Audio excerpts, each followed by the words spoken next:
இவனுங்கெல்லாம் local cricket ஆனவளையா 2010ல south Africa போனா என் தலைவன் என்ன பிச்சுன்னு தெரியாது ஏதும் தெரியாது. மும்பையும் திணறான், ஆர்சிபியும் திணறான். ஃபர்ஸ்ட் மேட்ச் யாருக்கு தெரியுமா? New Zealand team, central district full டீமை கூட்டு வரான்.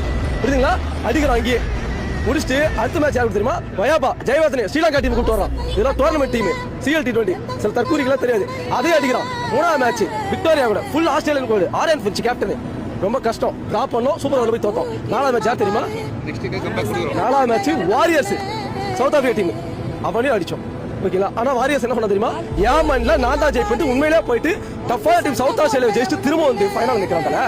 விடுவோமா? நானு ஒரே ஒரு 132 ரன் வச்சு மண்ணை கவு வச்சேன். சவுத் ஆப்பிரிக்காவிலே போய் என் தலைவன் அதான் கப்ப தூக்கிட்டு வந்தான். உள்ளூர் கப்பு இல்ல, வெளியூர் கப்பு பார்த்தா அன்னைக்கு எழுத ஆரம்பிச்சா சவுத் ஆப்பிரிக்காரன், ஆஸ்திரேலியாக்காரன். டேய் இவன் பெரிய ஆள் போனதுறான், டேய் இவன் பெரிய ஆள் வருவான்டா. அடுத்த வருஷம் வேர்ல்டு கப்பு என்ன கப்பு பார்த்து பார்த்து பார்த்து எங்க ஃபேன்ஸுக்கு வெறுத்து போச்சு.